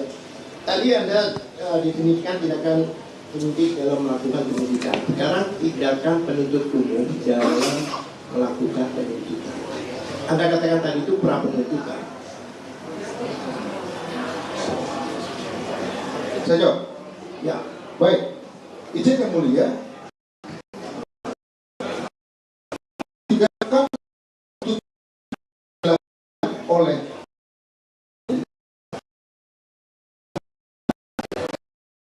tidak bisa dipisahkan antara perbuatan pra penuntutan dan penuntutan, karena di dalam pasal 60 bab 3 khususnya penuntutan, ini pasal 64 sampai pasal 88 itu tindakan penuntutan. Contoh misalnya yang tadi dikatakan pasal 65 penuntut umum menerima memeriksa berkas perkara, melakukan koordinasi, perpanjangan penahanan, membuat surat dakwaan, pelimpahan perkara, dan melakukan penuntutan, melakukan penghentian penuntutan, dan sebagainya yang mulia. Ada sampai huruf M. Bahkan kata penuntutan, itu di bagian kedua, pasal 69 dikatakan, penuntut umum berwenang melakukan penuntutan terhadap terdakwa dalam daerah hukumnya dan melimpahkan perkara kepada negeri yang berwenang mengadilinya. Artinya, tindakan penuntutan itu satu rangkaian perbuatan. Tidak bisa dipisahkan bahwa penuntut itu hanya membacakan requisitor. Itu menurut pendapat saya. Karena di pasal 64 sampai 88 itu ada tindakan penuntutan. Iya. Iya. Jadi pembuatan dakwaan itu termasuk tindakan penuntutan. Iya. Yang diatur di pasal 1 ayat 15 itu. Oh iya. Iya. Iya. Oke, terima kasih. Kemudian pertanyaan saya lagi, tadi Anda bicara juga kuhap lama. Ya. Ada 143 di dalam kuhap lama berbunyi seperti apa ya? Dakwaan 143 ayat 3 kalau tidak salah C itu adalah dakwaan yang tidak disusun secara cermat, jelas dan lengkap, maka dikatakan dapat terus batal demi hukum. 143 kuhap lama. Iya. Kalau pasal pelimpahan dakwaan itu di pasal berapa? Kuhap lama. Iya. Saya lupa. Coba dilihat bisa 143. Anda mau nggak? Kuhap lama. Saya tidak bawa kuhap lama. Oke. 143 itu di kuhap lama itu adalah pelimpahan dakwaan. Kemudian ada namanya ayat 4 di situ. Ya. Kemudian ada penjelasan di situ. Ya. Udah saya kasih gambarannya. Itu adalah pelimpahan berkas perkara. 143 itu adalah pelimpahan berkas perkara ke pengadilan dari jaksa. Pertanyaan saya, Ya. dalam penjelasannya 143 ingat nggak? Tolong di-remind Pak, diingatkan. Iya, kalau saya bacakan di penjelasannya, yang dimaksud pelimpahan berkas perkara itu adalah semua berkas termasuk berita acara pemeriksaan. Ya. Nah kalau dikatakan berkas dikembalikan itu termasuk berita acara pemeriksaan bukan? Anda katakan tadi tidak termasuk, hanya dakwaan aja. Anda tadi bilang sebagian. Pernyataan berkas dikembalikan sesuai dengan pasal 143 itu di dalam penjelasannya itu termasuk yang 1,5 meter itu apa namanya itu berita acara pemeriksaan. Nah, lupa dengan kuhap lama. Bukan. Konteksnya berbeda Pak. Konteksnya apa? Saya pelimpahan berkas perkara. Ya. Itu betul. Semua berkas perkara dari penyidik itu termasuk berita acara pemeriksaan, termasuk dilimpahkan kepada penuntut umum. Pengadilan dari penuntut. Baik, termasuk penuntut umum ke pengadilan. Termasuk ya. Iya. Nah kalau dikatakan berkas dikembalikan itu keseluruhan bukan? Kalau berkas dikembalikan, izin yang mulia, saya tegaskan yang tadi. Tergantung konteksnya Pak. Untuk jelas berkas dikembalikan pokoknya apalagi. Izin yang mulia.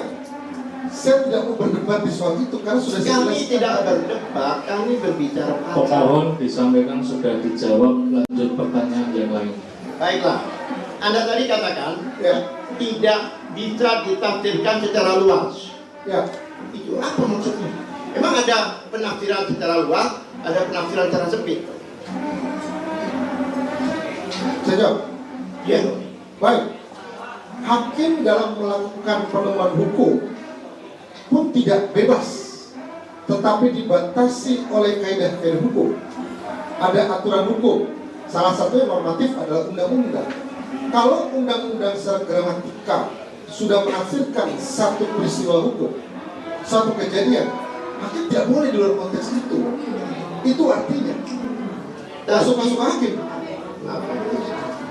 Tadi yang Anda katakan apa ini tidak bisa ditafsirkan secara luas itu kan mengenai pasal 1.15, nggak bicara soal hakim. Saya ikutin, saya catat dan rekaman di sini. Anda tadi menafsirkan pasal 1.15 itu menyatakan tidak bisa ditafsirkan secara luas.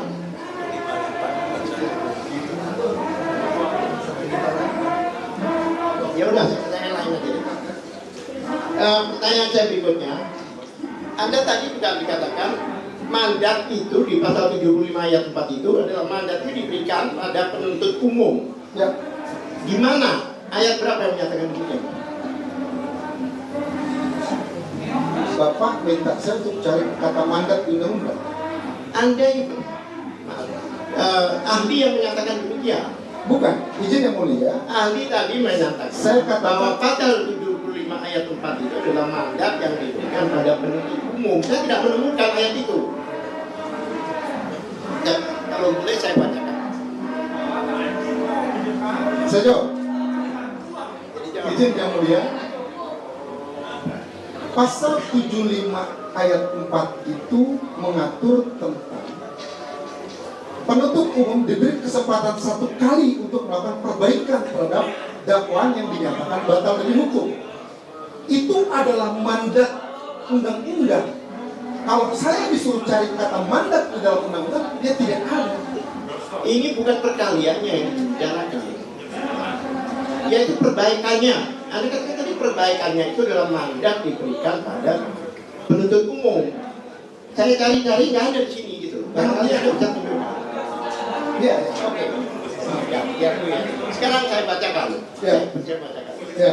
Dalam hal surat dakwaan, ini ayat 4 ya. Ya. Dalam hal dakwaan batal demi hukum, bagaimana maksud pada ayat 3, hakim memberikan kesempatan satu kali kepada penuntut umum untuk memperbaiki dan mengajukan kembali surat dakwaan. Yaitu hakim memberikan kesempatan. Ya. Kalau hakim tidak memberikan kesempatan, bisa lakukan nggak? Hakim memberikan kesempatan satu kali. Saya nggak bicara satu kali. Hakim memberikan kesempatan. Ya. Ini harus ada proaktif dari hakim memberikan. Kalau hakim tidak memberikan kesempatan, bisa. Itu berhubungan dengan putusan, saya bacakan putusan. Putusan itu juga merujuk pasal 75 juga. Di situ mengatakan mengingat apa ini? Menimbang. Menimbang. Iya. Maksudnya kalau kembali ke saya mau tanya. Ya. Di situ dikatakan bahwa hakim tidak menuliskan pasal 75 tuliskan ayat 4 di situ.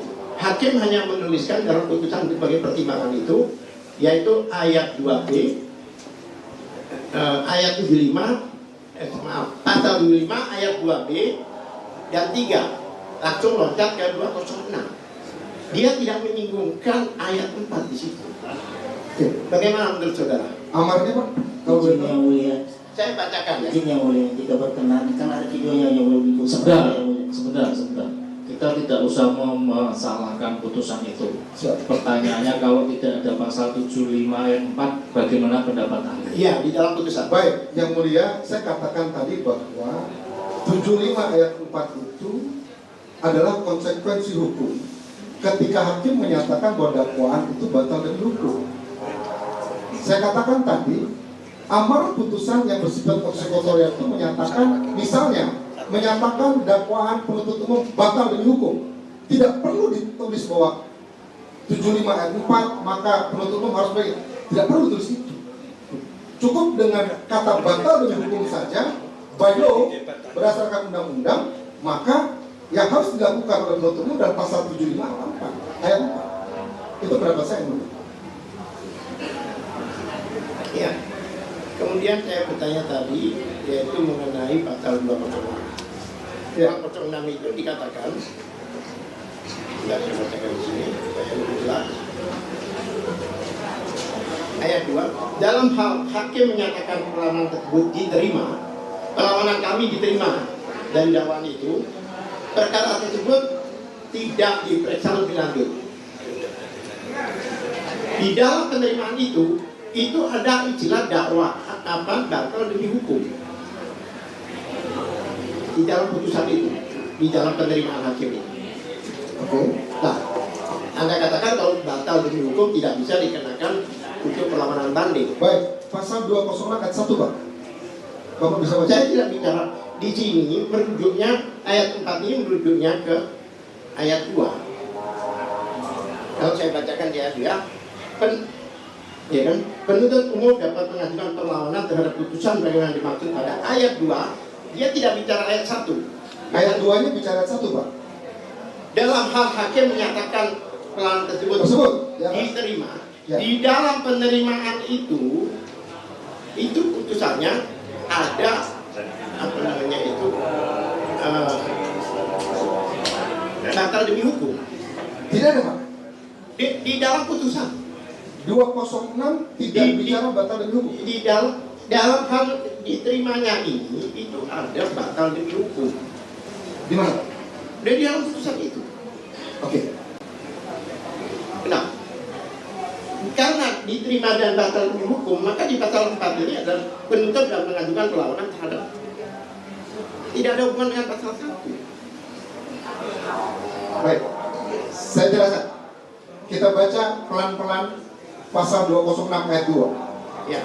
Dalam hal hakim menyatakan perlawanan tersebut diterima. Pertanyaan saya, perlawanan tersebut itu definisinya di mana? Ada di pasal 1, Pak. Saya jelaskan, pasal 1. Dalam hal terdakwa atau advokat mengajukan perlawanan bahwa pengadilan tidak berwenang mengadili perkaranya berkaitan kompetensi, atau dakwaan tidak dapat diterima, atau dakwaan harus dibatalkan.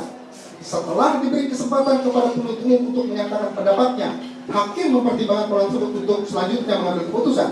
Ayat 2, dalam hal hakim menyatakan perlawanan tersebut diterima, mengacu ke ayat 1. Jadi tidak bisa merujuk keputusan. Sebentar dulu, Pak. Jadi kan saya jelaskan dulu. Iya. Pasal 206 ayat 1 dan 2 ini hanya mengatur tentang perlawanan itu. Ayat 4-nya diajukan kalau berkaitan dengan kompetensi pengadilan untuk mengadili, dakwaan tidak dapat diterima, dan dakwaan harus dibatalkan.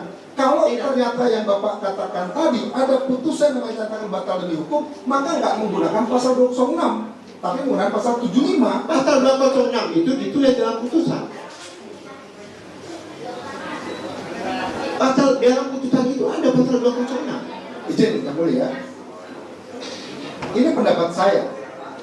Kalau ada terminologi yang menyatakan bahwa dakwaan batal demi hukum, oke, maka mekanismenya 75 ayat 4. Misalnya, hakim ada menuliskan di pasal 206, putusan Pak, bukannya 206 Pak, pasti banyak ayat undang-undang atau pasal undang-undang yang dicatat di dalam ketentuan itu. Tetapi mekanisme atau prosedur hukumnya harus mengacu kepada aturan yang ada di sini. Kan gitu. Jadi itu, biarkan saudara. Ya.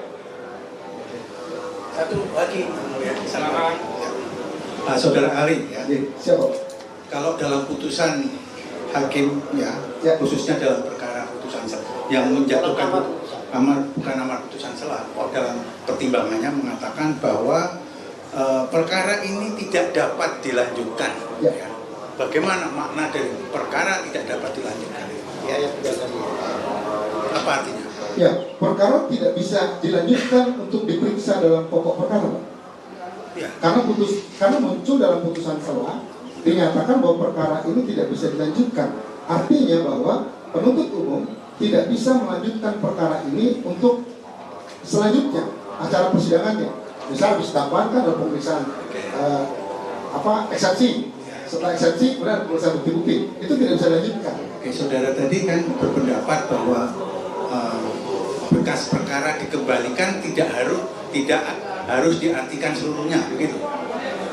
Ya, kalau misalnya kejadiannya adalah dalam putusan selah, dakwaan dakwaan batal demi hukum, maka berkas dikembalikan kepada penuntut umum. Saya menafsirkan berkas itu memang betul, secara fisik semua dikembalikan, tetapi harus diperbaiki adalah dakwaannya saja. Ya, secara fisik semuanya atau sebagian menurut saudara? Seluruhnya. Seluruhnya kan? Ya. Kalau barang bukti seluruhnya atau tidak dikembalikan? Pasti seluruhnya, Pak.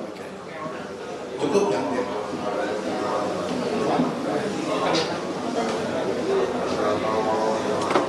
Izin ahli. Ya. Saudara ahli, mohon diperjelas secara teks normatif mengenai pasal 75 ayat 4 huruf baru. Subjek hukum mana yang diberikan wewenang mutlak oleh undang-undang untuk memberikan kesempatan perbaikan dakwaan? Ya, yang diberikan kesempatan untuk memperbaiki dakwaannya adalah penuntut umum. Apakah undang-undang memberikannya secara otomatis kepada JPU atau wewenang itu berada di tangan hakim? Wewenang itu ada pada JPU, penuntut umum berdasarkan perintah undang-undang. Berarti bukan diberikan oleh hakim langsung gitu? Atau harus hakim memutuskan langsung kepada JPU untuk memperbaiki dakwaannya? Izin yang mulia, menegaskan kembali, ketika putusan selah itu menyatakan dalam amarnya, misalnya dakwaan batal demi hukum, menegaskan hakim tidak perlu memberikan petunjuk teknis dalam putusan itu apa yang sudah dilakukan oleh penuntut umum, tetapi mengacu kepada pasal 75 ayat 4, maka penuntut umum harus membuat perbaikan terhadap dakwaan itu dengan kesempatan satu kali. Satu lagi, ya. Berarti jika wewenang itu tidak berada pada hakim, gitu ya. Apabila dalam putusan selah terdahulu hakim tidak menuliskan dan tidak memberikan izin perbaikan kepada JPU berdasarkan pasal 75 ayat 4 tadi itu, apakah JPU dibenarkan secara hukum untuk menafsirkan sendiri bahwa mereka memiliki hak otomatis untuk memperbaiki dakwaan? Apakah itu merupakan suatu pembelotan hukum atau deviation of law menurut ahli? Ya, jika di dalam putusan pengadilan, misalnya izin yang mulia, tidak ada amarnya menyatakan bahwa menyatakan dakwaan batal demi hukum, bisa tidak ada itu, atau misalnya begini, Pengadilan Negeri Jakarta Timur tidak memiliki kewenangan untuk mengadili itu. Artinya penuntut umum tidak boleh berinisiatif menggunakan pasal 75 ayat 4. Karena apa? Karena amarnya menyatakan dakwaan tidak memiliki kompetensinya. Dia pakai pasal 206. Gitu. Demikian.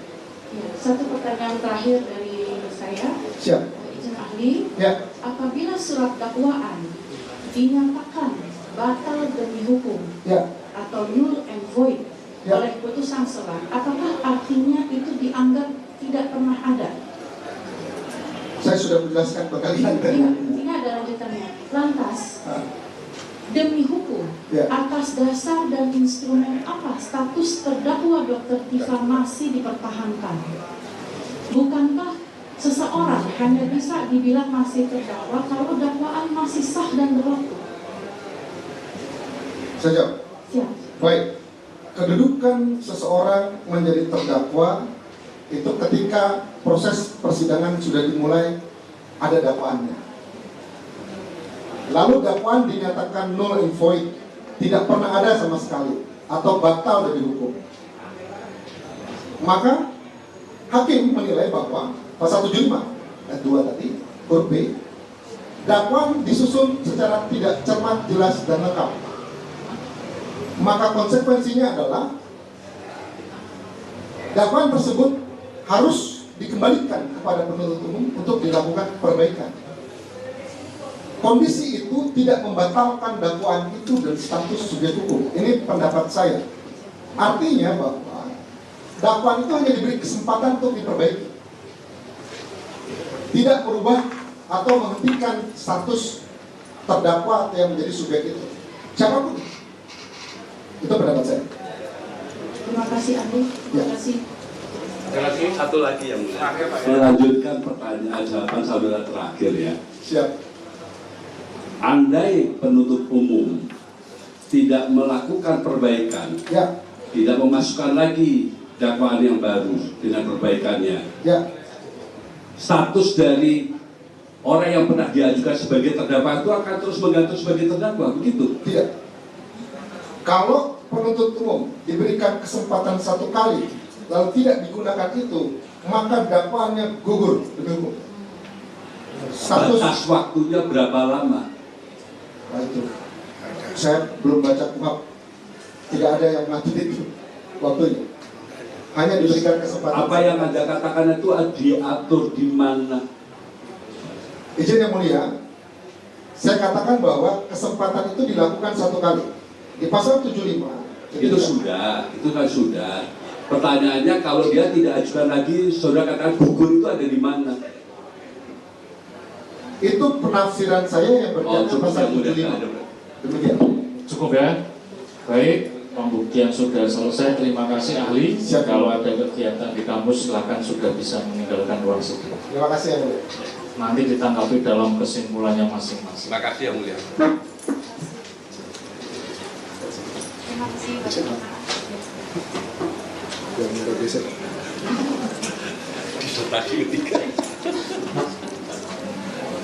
Jadi sidang kita tunda besok pagi untuk kesimpulan, begitu ya.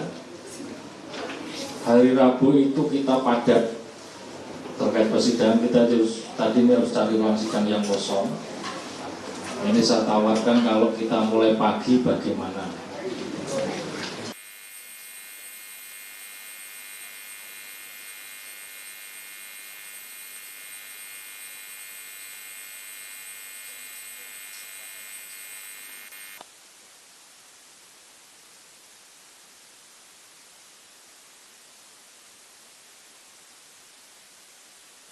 Kita mulai lebih awal karena pakainya ruang sidang. Masuk lagi kesimpulan tanggal 19 Agustus jam 9. Itu ya, sidang ditutup.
Itu beliau ini di sini Pak.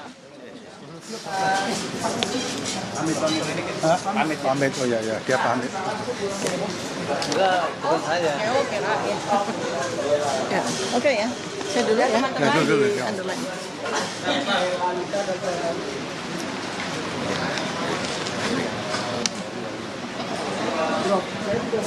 Cek. Dah? Ya, baik. Bismillahirrahmanirrahim. Assalamualaikum warahmatullahi wabarakatuh. Ya, terima kasih kawan-kawan media sekalian mewakili seluruh masyarakat Indonesia. Pada hari ini kami sudah mengikuti persidangan untuk pra peradilan itu dengan acara tadi adalah mendengarkan jawaban dari ahli dari pihak JPU ya. Nah, saya sudah mempersiapkan berkas yang mungkin ini belum diketahui oleh seluruh masyarakat Indonesia, yaitu terkait amar putusan. Jadi berkali-kali kami sampaikan di sini bahwa apa yang saya dan para advokat saya TPDT ini perjuangkan di pra peradilan itu adalah tegaknya hukum. Ya, karena apa yang dilakukan oleh JPU dengan amar putusan yang sudah jelas ditetapkan, ya, bahwa dakwaan saya ini batal demi hukum, tetapi ternyata JPU terus melanjutkan dengan sidang pokok perkara, di mana itu jelas mengabaikan dari hukum yang sudah ditegakkan pada sidang saya terkait dengan perlawanan atau eksepsi saya, ya. Nah, karena itu maka saya bacakan, ya, dari amar putusan setebal 127 halaman ini ada 2 halaman yang paling penting untuk kita ketahui bersama, dan itu yang kita perjuangkan, ya. Jadi ada 127 nih amar putusannya. Ini halaman 126 nih yang sangat penting, yang tadi diperdebatkan, dan mudah-mudahan masyarakat Indonesia juga menyimak dengan baik, ya, sehingga ini kita sama-sama belajar, ya. Jadi sebelum ada halaman terakhir mengadili, ya, maka ada pertimbangan. Yang paling penting adalah menimbang bahwa berdasarkan pertimbangan tersebut di atas, perlawanan tim advokat terdakwa atau saya mengenai surat dakwaan batal demi hukum beralasan hukum dikabulkan, ya. Kemudian menimbang bahwa oleh karena perlawanan tim advokat terdakwa bahwa surat dakwaan penuntut umum batal demi hukum dikabulkan, oleh karena itu materi perlawanan yang lain tidak perlu dipertimbangkan lagi, ya. Kemudian menimbang bahwa oleh karena perlawanan tim advokat terdakwa diterima, maka pemeriksaan perkara ini tidak dapat dilanjutkan. Kemudian menimbang bahwa karena perkara tidak dapat dilanjutkan, maka berkas perkara atas nama terdakwa T. Fauzia Tiasuma beserta seluruh barang bukti harus dikembalikan kepada penuntut umum. Itulah artinya null and void, ya. Perkara ini dianggap tidak ada, sudah hangus, sudah hancur, sudah ibarat kata bangunan sudah rata dengan tanah, ya. Ya. Maka kemudian memperhatikan sebelum mengadili, ya, memperhatikan pasal 75 ayat 2 huruf B, ayat 3 dan pasal 206 ayat 1 Undang-Undang Nomor 20 Tahun 2025 tentang Kitab Undang-Undang Hukum Acara Pidana atau KUHAP, ya. Maka, ya, ini keputusannya, ya, mengadili, menyatakan perlawanan dari tim advokat terdakwa dakwaan batal demi hukum diterima, ya. Menyatakan surat dakwaan penuntut umum nomor rek perkara PDM 133 dan seterusnya tanggal 22 Juni 2026 atas nama terdakwa T. Fauzia Tiasuma batal demi hukum. Memerintahkan mengembalikan berkas perkara ini kepada penuntut umum, ya. Nah, apa pentingnya pra peradilan ini harus kami perjuangkan?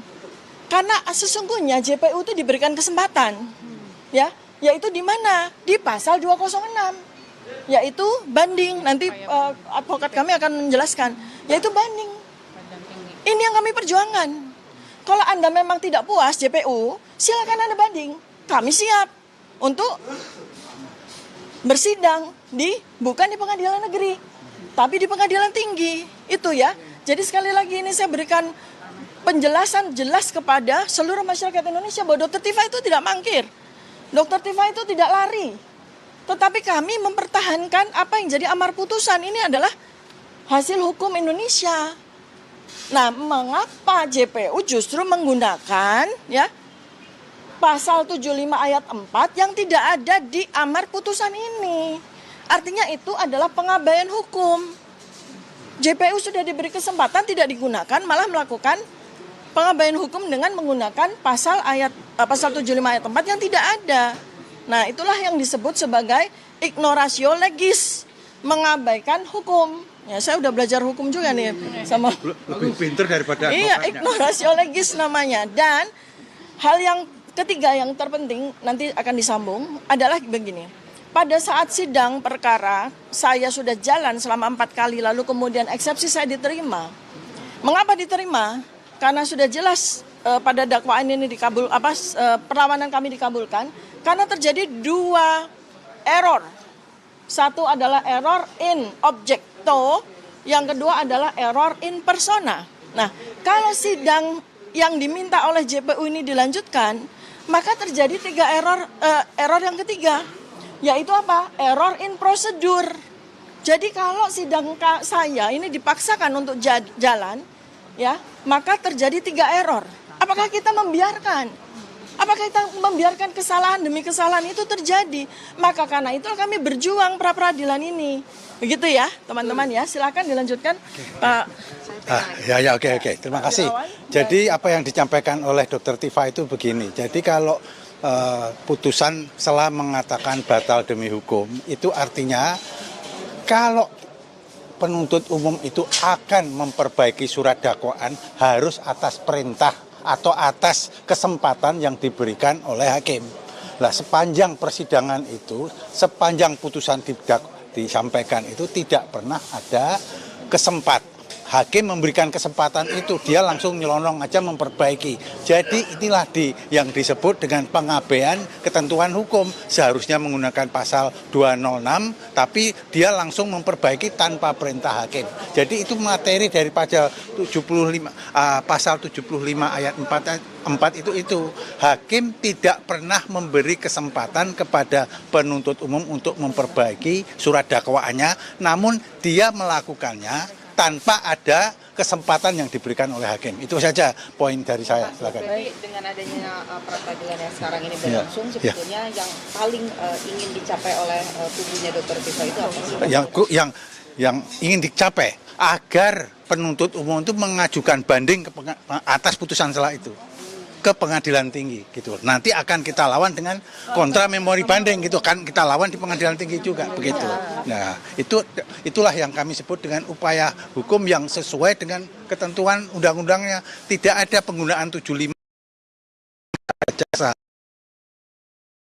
kesempatan kepada hakim kemudian baru memberikan kesempatan kepada Kemarin juga ada konferensi pers dari Peradi Bersatu yang bilang bahwa Dr. Tifa ataupun juga Mas Roy ini sengaja banyak ngajuin pra-peradilan untuk kemudian menunda yang utama. Oke, saya jawab ya. Jadi gini loh, kita sangat ingin agar pengadilan apapun yang terjadi ya, itu mengikuti dan menjalankan proses of law ya. Nah, sekarang ini dengan amar putusan yang sudah ada, itu jelas JPU itu melakukan pengabaian atau melakukan pembelotan hukum. Nah, oleh karena itu maka kami melakukan pra-peradilan ini untuk meluruskannya lagi.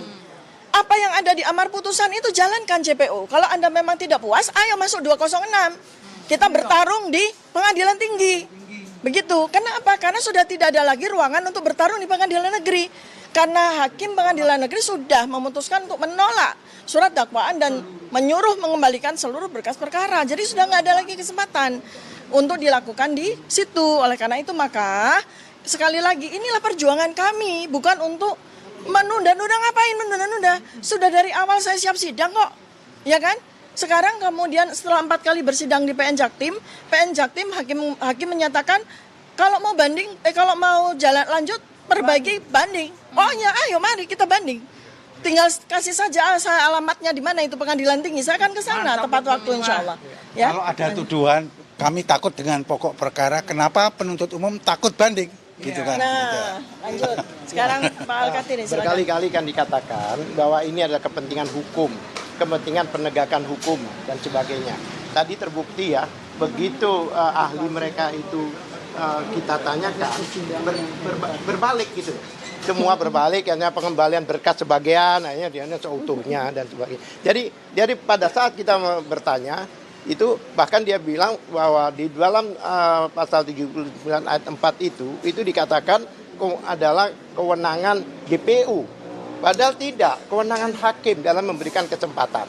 Pada waktu rekan kami menanya apakah ini demi hukum, apakah subjektivitas hakim, dikatakan demi hukum. Kalau demi hukum tidak ada kata-kata undang-undang itu hakim memberikan kesempatan. Pada waktu saya tanyakan, kalau tidak diberi gimana? Nah, bingung juga dia jawab. Karena di dalam putusan itu ayat 4 itu tidak dituliskan. Ayat 4 itulah yang berbunyi memberikan kesempatan.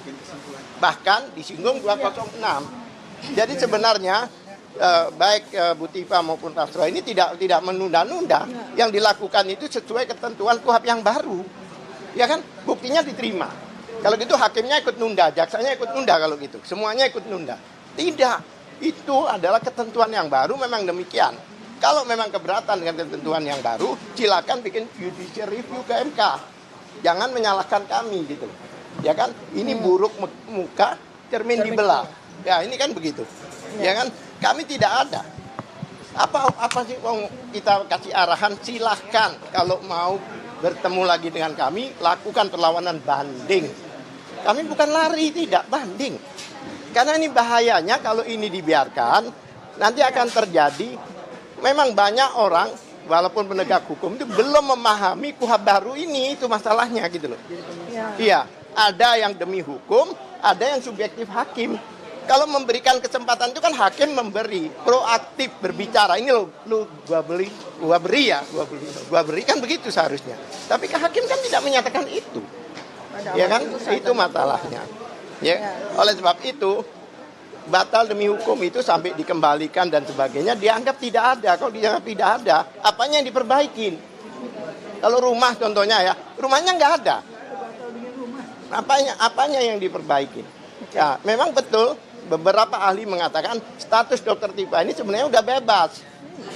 Tapi masihlah memberi kesempatan jaksa untuk banding. Bayangkan, seharusnya udah bebas nih. Ya kan?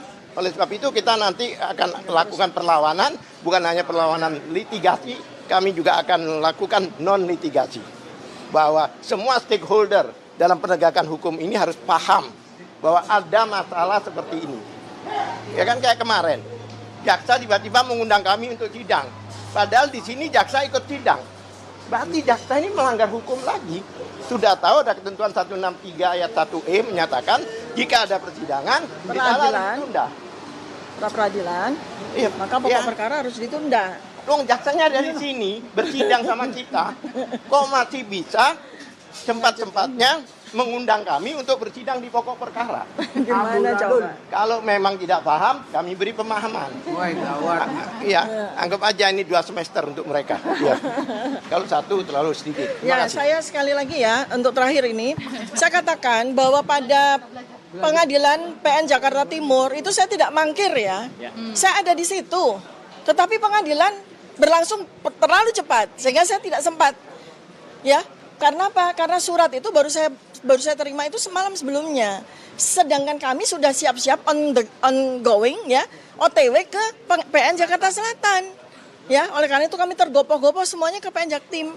Dan ternyata alhamdulillah hakim memahami bahwa kami sedang bersidang pra-peradilan itu di Jakarta Selatan. Makanya pengadilan berlangsung sangat cepat. Sehingga saya nggak sempat untuk masuk ke ruang pengadilan. Kenapa? Saya lagi menuju ke Jakarta Selatan disuruh ditarik ke Jakarta Timur.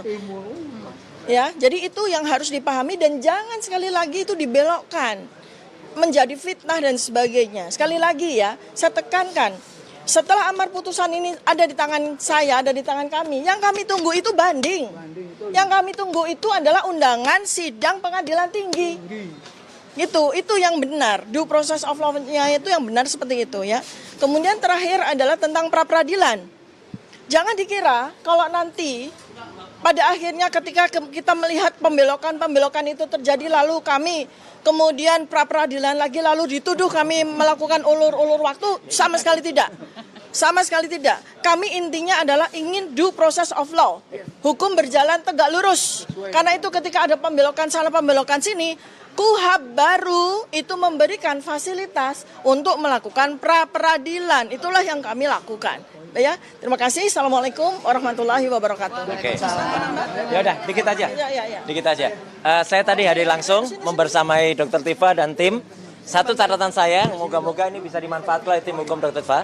Ahli yang dihadirkan oleh pihak termohon tadi, yaitu Dr. Henry Jayadi Padiangan, Dekan Fakultas Hukum Universitas Kristen Indonesia. Tadi banyak sekali pernyataannya yang sebenarnya sangat menguntungkan pihak Dr. Tifa dan juga pihak ahli hukumnya. Jadi silahkan itu disimpulkan dalam kesimpulan. Karena satu tadi banyak pasal yang dia tidak hafal. Kedua justru mendukung kalau itu berarti berkas yang 1,5 meter kembalikan. Berarti kembalikan. Jadi itu moga-moga bisa jadi kesimpulan yang baik. Dan yang menarik adalah statement terakhir dari Dr. Tifa tadi, ya. Jadi kalau kami mengajukan pra-peradilan lagi, nah itu berarti tunggu saja, ya. Dan kami akan siap, kita akan terus bersinergi antara tim hukum saya dan tim hukum Dr. Tifa. Kita tunggu saja pelaksanaan KUHP dan KUHP yang baru. Terima kasih. Wassalamualaikum warahmatullahi wabarakatuh. Saya menambahkan ya sebagai masyarakat ya, Prof. Didampingin ya. Jadi ini adalah proses pembelajaran terhadap sebuah bangsa.